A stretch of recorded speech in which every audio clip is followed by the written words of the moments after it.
Moon, Chapter 7, Tuesday, June 9th. John had never seen Lisa look so happy, so excited. You passed your evaluation, he said. Lisa raced over and hugged him. I passed, she cried. We're safe for another 3 years. That's great, Lisa, John said. You deserve it. Oh, John, it's even better than that, she said. Sit down. No, I'll sit down. No, I'm too excited to sit down. John laughed. We'll both sit down, he said. Tell me what happened. How did you find out? They called me in, Lisa said. I can't wait to tell Gabe. I know he won't understand, but I want to tell him anyway. John, I didn't just pass. I got a promotion. You're kidding, John said. Lisa, that's amazing. I'm now the head of domestic placements, she said. My boss got transferred. I can't believe they hired me. I thought for sure they'll hire someone's sister or cousin. I thought they hired a relative and I'll be stuck having to train some idiot, or worse still, they'd say no to my evaluation to justify not giving me the job. It doesn't matter. Maybe no relative wanted the job. Either way, I got it. What are the benefits, John asked. They offer me a choice, Lisa replied. I could have a bigger house, better neighborhood, but I love this neighborhood, so why should I want to move? And we don't need a bigger house. So I decided against that right away. Instead, we're getting a personal greenhouse. John will be able to grow all fruits and vegetables. Herbs. Do you know how much I've missed fresh herbs? That's great, John said. Lisa laughed. Don't worry, you won't have to work in it, she said. But then she lowered her voice. Whichever I choose, I'll be getting a third domestic. I had this amazing idea, John. I'm going to arrange it so that Miranda gets the job. Miranda, John said. Quiet, Lisa said. Val might hear you. I'm sorry, John whispered, but Miranda working here? It makes a lot of sense, John, Lisa replied. The baby could share the nursery with Gabe. Carrie can look after both of them while Miranda works in the greenhouse. What about Alex, John asked, still trying to understand how it would work. He'll keep the apartment, I guess, Lisa said. Miranda and the baby can take the bus Saturday nights with Val, Carrie. But Miranda wouldn't have to work nearly so hard. She wouldn't have to commute, and she'd be able to look in on her baby at mealtimes. She'll eat better here, and the air would be better for the baby. You can see all that, can't you, John? John remembered what Alex had said about Gabe being better off in Sexton than with his mother. This wasn't exactly the same.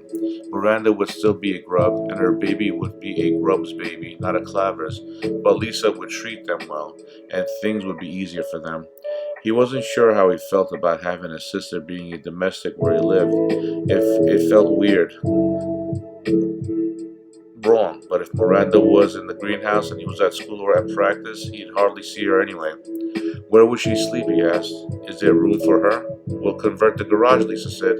It's wired for electricity. We'll put a heater in the bed and a bed, some furniture, a lamp. A crib, of course. It'll be nice and cozy for both of them. The garage had been his place, his and Sarah's, and now that Lisa had passed her evaluation, there was nothing to keep him from getting Sarah back. She needed him as much as he needed her. He'd make her forgive him. How about if I move into the garage, he asked. Miranda could have my room. Lisa shook her head. That's sweet, John, but it wouldn't work. No one can know that she's family, or we'll all get into trouble. Besides, in a year, you'll pass your evaluation and move into Sexton dorm. Carrie will get transferred and Gabe will move into your room. Miranda and baby can have the nursery then. Have you talked to Miranda, John asked. Lisa shook her head. I'll go there on Sunday and talk to all of them, she said. Laura's going to be the hardest one to convince. She's so possessive of Miranda. But I'll talk her into it.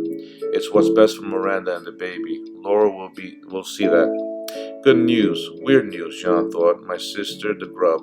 But Lisa was right. In a year, he'd either be in Sexton dorm or thrown out of Sexton. And in a year, Alex might have his truck. Or he and Miranda might decide to move to that place Matt had told them about. Or the moon might crash into the earth and they'd all be dead anyway. Congratulations, he said to Lisa. Now, go tell Gabe the good news. Wednesday, June 10th. John walked over to the table where Luke and Sarah were sitting. Lisa passed her evaluation, he said to Luke, pretending not to notice that Sarah was there. She even got a promotion. That must be relief, Luke said. I know how you've been worrying about it. John nodded. She's feeling a lot better about things, he said. I am too. Sarah kept still. That's it, John said, just though you'd want to know. But as soon as he walked back to Tyler's table, he could sense Sarah looking at him. Things are about to get better, he told himself. He'd learn from his lessons. He'd be the man Sarah wanted him to be, and then she would have to forgive him. Friday, June 12th. Luke lived almost a mile away, but there was no bus that went through the neighborhood, so John walked there. He'd been to Luke's a few times, but never without an invitation. He didn't think Luke would mind, though he didn't mind, but he was surprised. What are you doing here? He asked. Is something the matter? I want to talk to you, John said. I figured this was the best place. Come on in, Luke said. We'll go to my room. John thought about the offer Lisa had for a bigger house. Luke's felt like a mansion. His brother lived in the Sexton dorm, so it was just Luke, his parents, and 5 domestics.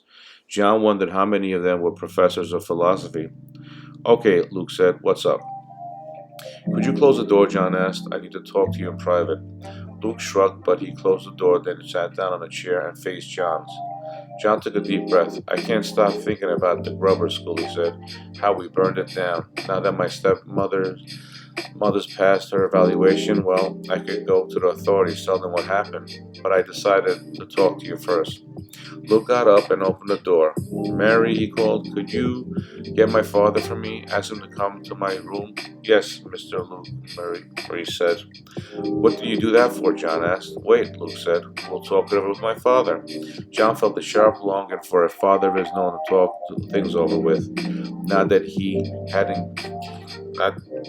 hadn't kept secrets from Dad, but maybe if he were still alive, John wouldn't have made such a mess of things. He and Luke sat in uncomfortable silence until Dr. Barner arrived. John rose and Dr. Barner smiled and they shook his hand. This is a nice surprise, he said. Are you joining us for supper, John? Oh, no, John said. No, thank you. I came here to talk something over with Luke. John wants to go to authorities, Luke said to his father, to tell them about the setting the school on fire. He knows, John said. I know, Dr. Barner replied. Luke told me after church on the 18th. He and I talked about it at great length. I asked Dad if I should go to authorities, Luke said. I told him he should, Dr. Barner said, but only if all 5 of you agreed. I'll tell you the same thing, John. Either all of you go or none of you goes. Dad said I'll have to tell them who was there with me, Luke said. I couldn't lie and say I did it by myself. I'd never get away with it. They'd ask questions like, where did I get the matches? And there's no way I'd rat out my friends. I'm not saying what you did was right, John, Dr. Barner said, but Luke was protecting the old man. The grubs who trashed the school before you got there had no such reason. They were simply drunken vandals. There was no way of knowing who had trashed the school. Everyone was drunk that night, Clavers as well as grubs. The school was a mess, John said, but it could have been cleaned up. What we did was irreversible. Exactly, Dr. Barner replied. There's nothing you can say or do that will change matters. So why throw your life away? I'll say to you what I said to Luke. The important thing is to accept what you did was wrong and move on. I had him promise never to do anything like that again. I think you'll feel better if you make the same promise. I promise, John said, waiting to feel better. Very good, Dr. Barner said. You sure you don't want to stay for dinner, John? There's always room for one more. No, thank you, John said. Lisa's expecting me, and Gabe will be disappointed if I'm not there. Some other time then, Dr. Barner said. Come, Luke. We don't want to keep your mother waiting. I'll be there in a minute, Luke replied. I'll see John out. Don't take too long, Dr. Barner said. You don't want your dinner to go get cold. I won't, Luke said. Come on, John. John followed Luke down the stairs and outside. I didn't want to say this in front of Dad, Luke said softly, but I talked to Tyler yesterday. I wanted to for a while, and when you said Lisa had passed, I figured the time was right. What did he say? John asked, knowing he wasn't going to like the answer. He said his father thinks that grubs burned the school down, Luke replied, and Tyler wants to keep it that way. Tyler can't go after me. We're family. But he said if either of us talks, he'll see it that you're sent to the mines. That family of yours in White Birch, they'll end up there too. Like those Grubbers women who complained about Zach's grandfather. Everyone knew they were telling the truth. That's why he got thrown out of Sexton. But grubs were sent to the mines anyway. John thought of Alex and Miranda and their baby. He had no right to destroy their lives. I'll keep quiet, he said. I swear it. There's something else, Luke said. Sarah. What about her? John asked. Look, I know about you too, Luke declared. Sarah talks to me. I thought now that Lisa's okay, I'll try to make it up to Sarah, John said. That's what she wants, Luke replied. But you can't let that happen. Tyler asked me if anything was going on between the two of you. I said no, but I don't think he believed me. He'll hurt her, John, just to show you he's in charge. But she wants to get back together? John asked. She says she loves you, Luke replied. If you love her, you leave her alone. John knew he had one weapon left, and that was to let Sarah know the truth about him. Tell her I want to see her, he said, to come to my house so we can talk. John, Luke said. I know what I'm doing, John said. I'll see if Sarah never looks at me again. But I have to talk to her first. Tomorrow night, after the grubs go to White Birch, I'll be waiting for her. I hope you know what you're doing, Luke said. I do, John said. Get her there, okay? Luke, Dr. Barnard yelled. What's taking you so long? I'm coming, Luke shouted. I'll do what I can, he whispered, then turned his back on John and entered the house. The truth shall set you free, John told himself as he walked back to Lisa's. It would set Sarah free at last. Not even the truth could do much for him at this point. He'd be all right. He'd survived hunger, disease, the loss of his home, the loss of his father. He'd survived this as well. But he needed all the strength and courage he had to protect the people he loved. His misdeeds had cost Julie her life. He couldn't let the same thing happen twice. Saturday, June 13th. Val and Carrie had already left for White Birch when the doorbell rang. Lisa was upstairs with Gabe, so John answered the door. Sarah, he yelled silently, thanking Luke. Luke said you wanted to talk, she said. That I should come over tonight. John nodded. I'll meet you in the garage, he said, looking around the street to make sure no one had seen her. We can talk in private there. Sarah nodded and walked away. John called upstairs to Lisa to say he'd be out for a few minutes. Then he left the house silently, walking to the garage, making certain he wasn't spotted. I'm only here because Luke told me to come, Sarah began. He's been a real friend to me. To me too, John said. Sarah, I know I can't make it up to you, the way I behaved. I've thought about everything you said, how I was weak, a coward, and I know you're right. But I have to tell you that I love you. I was too scared to tell you that before, too weak, too cowardly. I know I'm just a slip. I never deserve your love, but I need you to know. I don't care that you're a slip, she said. Oh, I don't know. Maybe I did. Maybe I didn't understand what it feels like for you. After you came to our table and told us about Lisa and I wouldn't even look at you, well, Luke talked to me about you, what you've been going through, how rough you had it when you first moved to Sexton, how the only way you could make friends was playing soccer so well, how you and Lisa will always be regarded as not quite as good as everyone else because you're slips. It's not an excuse, John said. You told me that. Maybe I shouldn't have, Sarah said. I get too righteous sometimes and I hurt people I love. I love you, John. I love that you're protective of Lisa and Gabe, and I didn't even tell you I was glad she passed her evaluation. Oh, John, I am glad. I'm glad for her, and I'm glad for you, and it's been killing me that I didn't say so. I love you, Sarah, John said, but in his mind he knew what he had to do. He walked over to her and kissed her gently at first and then with more passion. Sarah responded. John held on to her so tightly she could hardly breathe. When he knew he had complete control, he began pulling at her, trying to tear her blouse from her. Sarah broke away. Stop it, she cried. You're being too rough. I thought you loved me, John said. I do, Sarah said. I'm not holding back from you, John, but don't treat me like that. Like what? John asked. Like a rubber girl? Is that how you treat them? She asked. Take what you want without caring how they feel? I know how girls feel, John said, sickening himself at the sound of his voice. You're all alike. Julie was exactly the same way. Julie, Sarah said. What about Julie? She pretended she loved me too, John said. She said it was the way you said it. I love you, John. He spoke in a falsetto, not the way Juliet still sounded in his memories, his nightmares. It was going to be our last date together, so I told her to prove it. The next thing I knew, she was screaming for me to stop. She screamed, Sarah said, edging farther away from him. She wanted it as much as I did, John said. I could tell, but she wouldn't admit it. She said it was a sin. She didn't care what I felt, how excited I was, what I wanted. Didn't matter. She was a kid, Sarah said, younger than you, smaller. She must have been terrified. So what, John said. I didn't plan on hurting her. It was her fault for fighting me.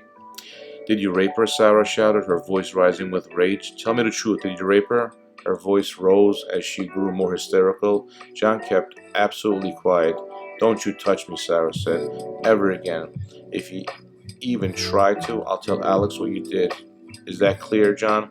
I don't want you to have anything to do with you ever again. She grabbed at her blouse, trying to pull it together as she raced out the garage. John watched as she ran away from him. I love you, Sarah, he thought. But he thought the same about Julie, and she'd run away from him also. He knelt on the concrete floor. I'm sorry, he cried. I'm sorry for everything. Not even Julie's ghost seemed to hear him. Sunday, June 14th. John passed the ball to Tyler as much as he could without getting Coach mad at him. Sexton beat the half-starved, half-crippled Carmichael team 14-2.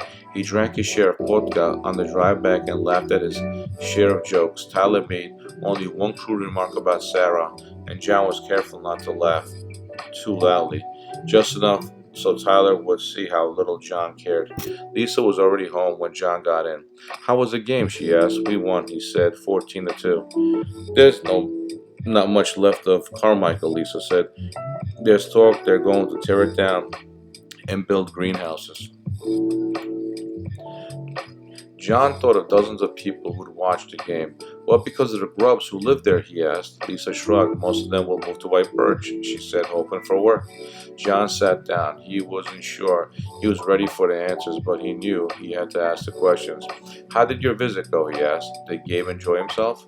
Lisa laughed. He loves it there, she said. He's crazy about Alex. Alex is going to be a good father. He has a real tenderness. Miranda must have brought it out in him. Did they see how much he's grown? John asked.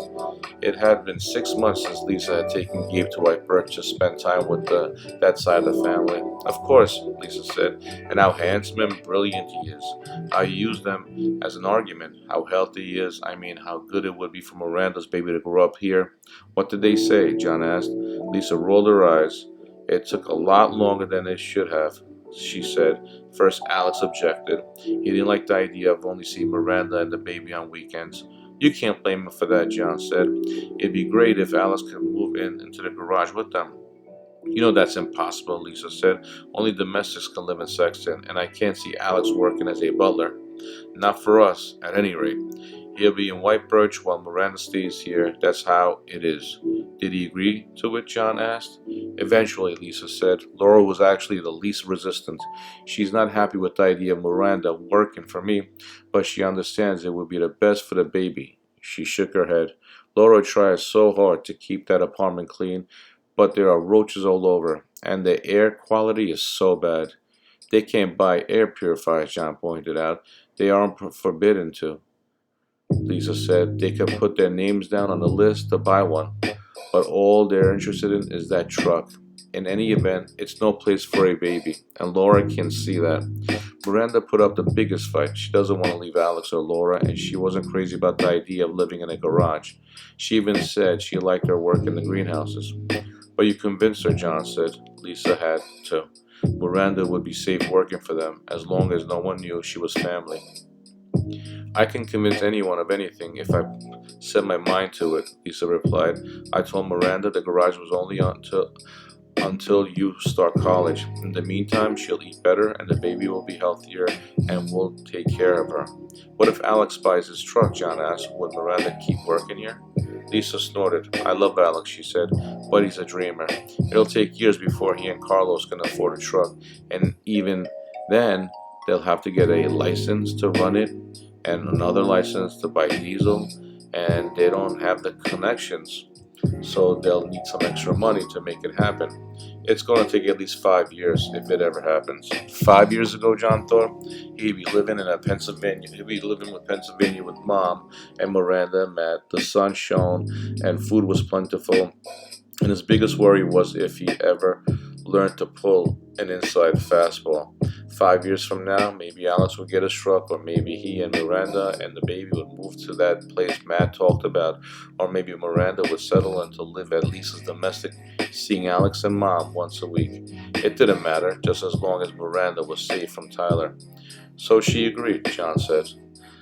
She'll start in about a month, Lisa said. We have to get the greenhouse built and the garage ready, and I need to do the paperwork without anybody suspecting why I've picked her. Oh, Carlos is coming on Thursday. Laura wants you there on Sunday to meet him. I'll have to ask Coach, John said. Don't ask him, Lisa said. Tell him. John nodded. He could tell Coach things now. Lisa had passed her evaluation. John might be a slip, but Coach, like all the teachers in the high school, was one step up from being a grub. I'll tell them. I'll tell him, he said. Good, Lisa said. Now go say hello to Gabe. He wants to tell you all about his exciting day in White Birch. Tuesday, June 16th. I won't be able to play in Sunday's game, John told Coach at practice. I have a family obligation. He waited for Coach to yell. I wasn't going to play you anyway, Coach said instead. You've been looking a little tired, Evans. We'll play you against Hilton on the 28th. Get your sharp for the White Birch match. The rest of the team gathered around. We're playing White Birch, Tyler asked. The 4th of July, Coach replied. It's the match we've all been waiting for. What are we going to do with the White Birch grubs? Kill him, Zachary said. I can't hear you, Coach said. Kill him, the boy shouted. What's that you say? Coach said. Kill him, John and his teammates screamed. Kill him, kill him, kill him, kill him. John thought he might burst with excitement.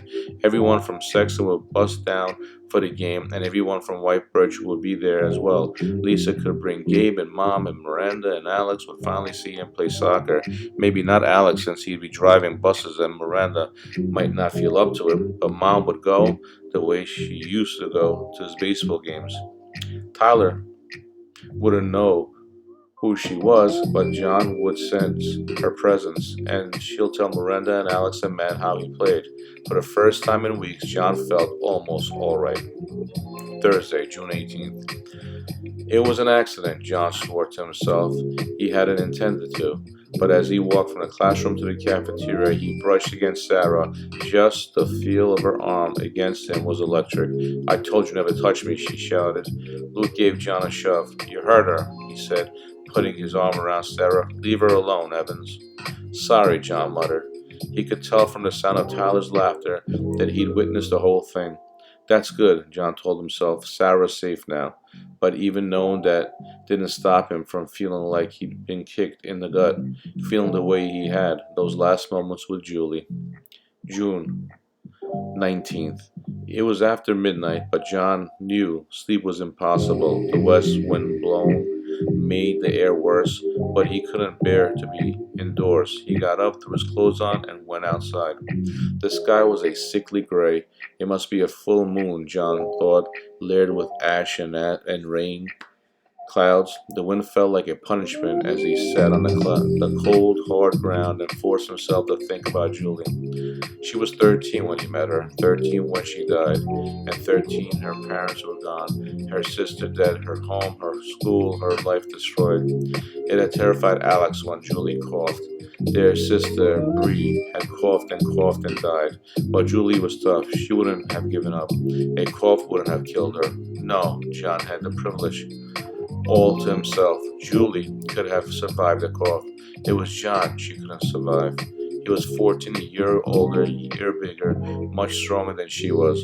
Julie had been on the road for months before he met her.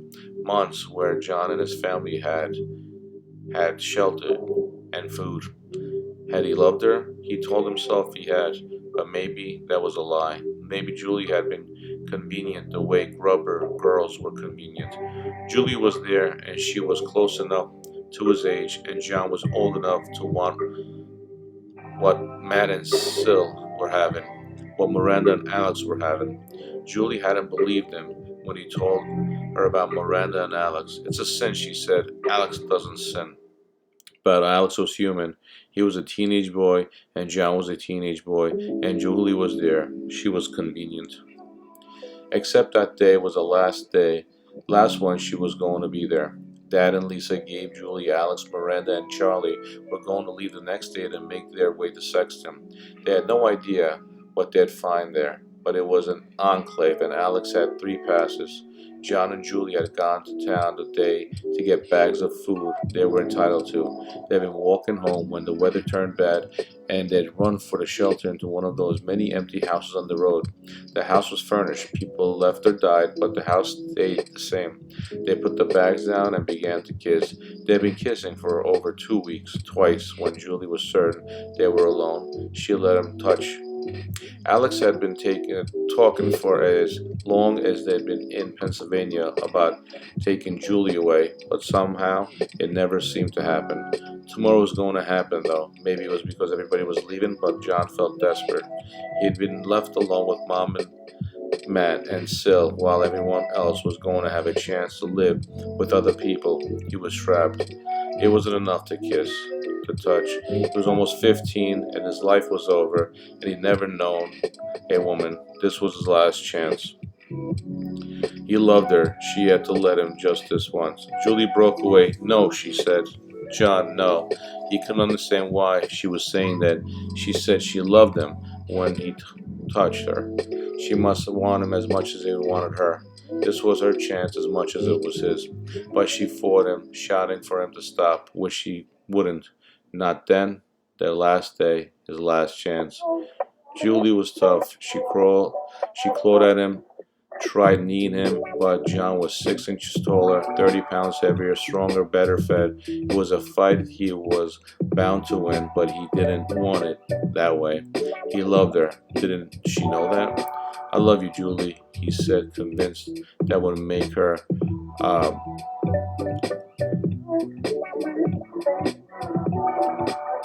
You told a girl you love her, she'd agree to anything. That's why the guys at schools had always said, you said the magic words and the girl was yours.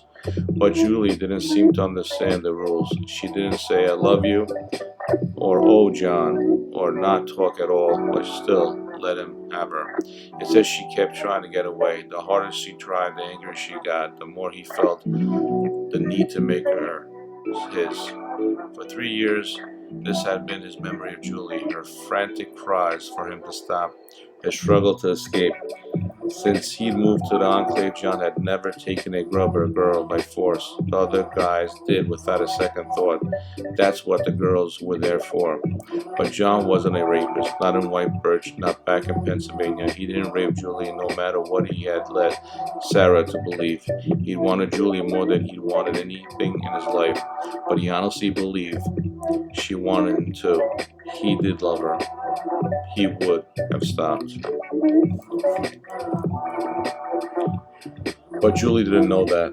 Somehow, she broke away from him and ran outside into the room. The storm. John had followed her, intending to calm her down before she went home, and told everyone what he tried to do. Dad and Lisa loved Julie like a daughter, and Mom would have taken Julie's side. He had to talk to Julie before she ruined his life. Once John got outside, he realized the only thing that mattered was getting Julie indoors to safety.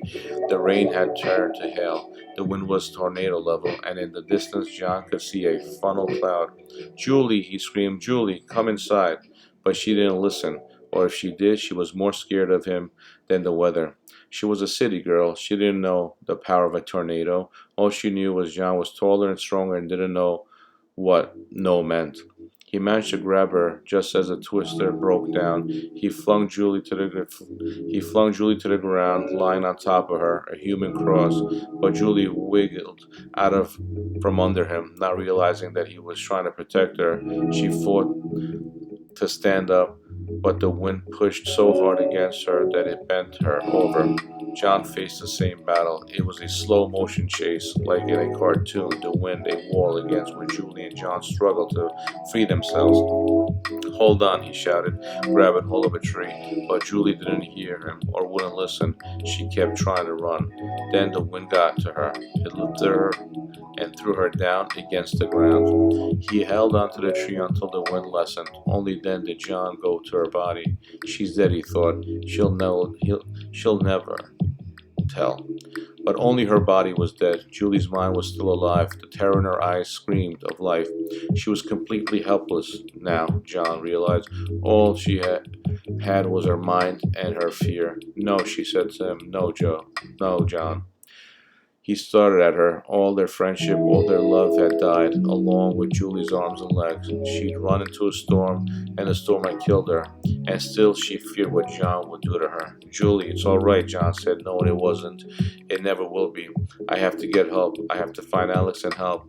I can't move, she said. I can't feel anything. I know, he said, but I have to go. They don't know where we are, Julie. I have to tell them where we are. I'm scared, John, she said. I'm so scared. He wanted to pick her up, hold her in his arms, comfort her, but he'd lost the right to touch her. I'll be back, he said. Pray, Julie, pray. He brought Matt and Dad back to her.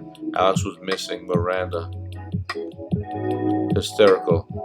Charlie was dead, and Lisa and Gabe were trapped. Julie had lingered for 2 days. He'd never gone to see her to beg for forgiveness. But she never told. Maybe it was because Alex didn't get back in time and Lisa couldn't get out to see her.